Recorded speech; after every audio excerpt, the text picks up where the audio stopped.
Once again, thank you very much sa ating mahal na Pangulo, First Lady Liza Marcos, at sa lahat po ng ating mga kababayan na dumayo pa po mula sa iba't ibang parte ng Pilipinas at nagsama-sama ngayon bilang para i-celebrate ang tiwala at suporta na ibinibigay ninyo sa administrasyon mula pa noon hanggang ngayon.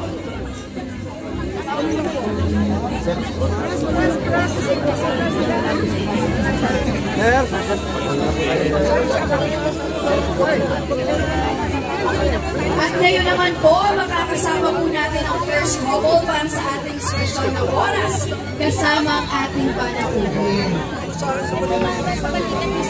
Alright, let's give space po sa ating 3, 2, 1, everyone! Say Merry Christmas! Merry Christmas!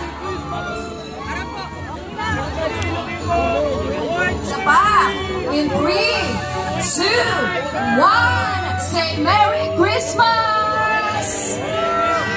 With a big smile! Yung mga nasa likod po, pwede rin po kayong mag-join dyan.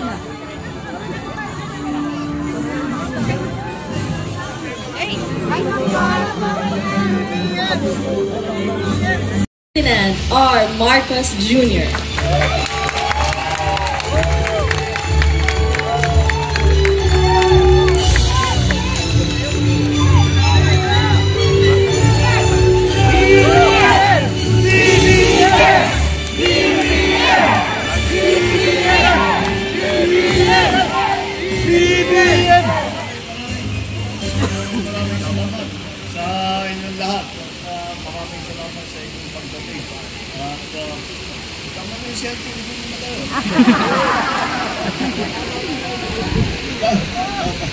Tataka na ako, puno pa may selfie natin. Kailangan na ako. Ha?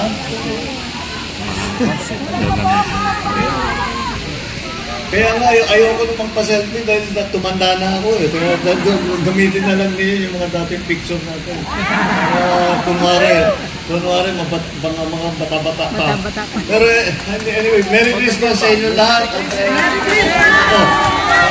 Nakarating kayo sa ating konting celebration, konting pagpakilala at patagal na tayo hindi nagsama-sama na buo-buo lahat tayo. At siyempre dahil nung nakaraan very intense yung ating mga ginagawa, kaya marami tayong trabaho. Siguro ngayon iba, hindi na pareho, hindi na kampanya, hindi na eleksyon, kaya nagpapago talaga yan. Kaya ipinilit namin na kahit papano na makipagkita sa inyo para naman makapagpasalamat kami sa inyong tuloy-tuloy na pagsuporta sa amin, pamilya namin, sa administrasyon ko, at sa lahat ng ating mga ginagawa para tulungan ang taong bayan. Yan po lahat ang ating, yan lang naman ang ating layunin na makatulong. At kaya naman tayo nagkaisa, kaya naman tayo ay nagsama-sama dahil pareho ang lahat ng ating mga pinag-iisip kung paano pagandahin ng Pilipinas, kung paano pagandahin ang buhay ng bawat Pilipino. Yan ang ating isinigaw noong kampanya. Yan ang ating lagi hanggang ngayon na naghahanap ng mga bagong pamamaraan. Kaya naging matibay ang ating pinagsamahan. Dahil hindi lamang dahil tayo magkakaibigan, kung hindi tayo ay sama-samang may isang paniniwala. At yan yung nagkakaisa, at sa pagkakaisa na yan ay pagagandahin natin ang Pilipinas, pagagandahin natin ang buhay at ang mga pag-asa at na kinabukasan ng ating mga minamahal na kababayan. Kaya kahit yan ngayon ang ating ginagawa, nandito na po tayo sa Malacanang at kailangan nga talaga dapat mapadalas kayo mapunta rito.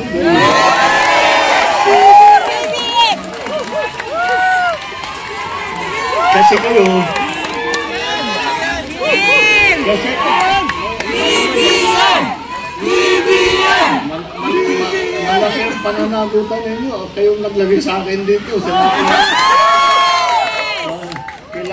Kailangan nandito kayo para tulungan ninyo ako. Mahirap ko na. Hindi, nararamdaman ko naman kayo kahit di tayo masyadong nagkikita. Nararamdaman ko naman kayo at nakikita ko naman yung inyong ginagawa na patuloy ang pinaglalaban, ang ikabubuti ng ating bansa, ang pinaglalaban, ang katotohanan, pinaglalaban, ang katarungan. Yun naman talaga ang ating yan naman talaga ang mahalaga sa ating lahat. At natutuwa ako na kahit papano nakahanap tayo ng kanting panahon para magsama-sama at magpapa-selfie naman, katakot-takot na selfie. Ha? Buti na lang, nagpa-makeup ako ng makapal bago ako napunta nito. Anyway, andito rin si Lisa. Sabi niya, kailangan lang, sabi niya, hindi naman daw kayo nakikita. Kung hindi na nga dun sa social media, kung hindi naman sa mga iba't ibang media, sabi niya, dapat sumama siya. Namilit siyang sumama para sabi niya, makita ko naman, makilala ko naman itong mga itong tumutulong sa atin. Kaya panangkin kasi, First Lady Lisa Renata Marcos. Anyway, yun lang. Ako ay kagaya ng sabi ko, ito naman parang salo-salo lamang para konting selebrasyon dahil Pasko na. Nakita niyo naman itong palasyo. Naka-ready na ito para sa mga kabataan. Pag simbang gabi, binubuksan namin ang palasyo. Pag simbang gabi na, bago pumunta ang tao sa simbahan, ng madaling araw, dito muna sila. At papakain tayo ng konti, may konting laruan para sa mga bata, para naman may maramdaman ng Pasko. Kaya pagka nandito kayo, bumisita kayo. At open house naman ang palasyo.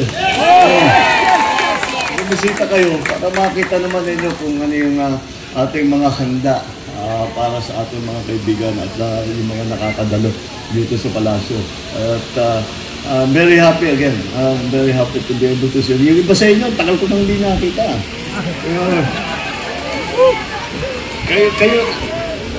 Ako lang yung tumanda sa atin eh. Kayo hindi kayo tumatanda. Ako lang yung tumanda eh. Laging may sipon, laging may karamdaman. Pero kayo mga healthy, lalakas na mga katawan ninyo. Mabuti na lang. At nandiyan kayo para ako pagka medyo hapon-hapon na, nandun naman kayo para kayo ang pagpapatuloy ng ating mga ginagawa. Anyway, I would like to thank you all very much. Maraming salamat sa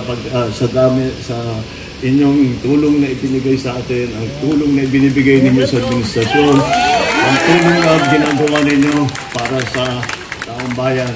At siyempre, sa pamilya namin, hindi namin masusuklian ang inyong pagmamahal at ang inyong suporta na binibigay sa amin. Sa matagal na, hindi mula pa, bago pa kami tumuntong dito sa palasyo, nandiyan na kayong lahat. Kaya mahaba-haba na itong sinasamahan natin. At mabuti naman. At ako'y lumalakas ang loob ko dahil nakikita ko na marami tayong magkasama, marami tayong parehong paniniwala, marami tayong makatapang na nagsasalita at nagsusuporta at sumisigaw para sa kabutihan ng ating Pilipinas. Maraming salamat sa inyo lahat. Merry Christmas! Happy New Year!